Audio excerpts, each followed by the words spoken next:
১৩ নং দত্তের বাজার ইউনিয়ন পরিষদ অবস্থিত গফরগাঁও উপজেলার পাগলা থানার দক্ষিণাপাড়া গ্রামে। ইউনিয়ন পরিষদ মূলত ইউনিয়নের সার্বিক উন্নয়ন, নাগরিক সেবা প্রদান এবং স্থানীয় সরকার কার্যক্রম পরিচালনা করে, যার মধ্যে রয়েছে অবকাঠামো উন্নয়ন, রাস্তাঘাট, শিক্ষা, স্বাস্থ্য, পরিবার পরিকল্পনা, কৃষি, মৎস্য ও পশু সম্পদ উন্নয়ন, কর আদায়, দুর্যোগ ব্যবস্থাপনা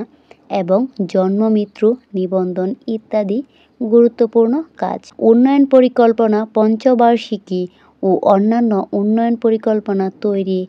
এবং বাস্তবায়ন, অবকাঠামো, রাস্তাঘাট, কালভার্ট নির্মাণ ও রক্ষণাবেক্ষণ, শিক্ষা ও স্বাস্থ্য, প্রাথমিক শিক্ষা, গণশিক্ষা কার্যক্রম, স্বাস্থ্য ও পরিবার পরিকল্পনা সম্পর্কিত সেবা দেওয়া, বয়স্ক ভাতা, বিধবা ভাতা, প্রতিবন্ধী ভাতার আবেদন যাচাই ও বিতরণ, আইন শৃঙ্খলা, বিচার, গ্রাম আদালত পরিচালনা এবং সালিসি ব্যবস্থার মাধ্যমে বিরোধ নিষ্পত্তি,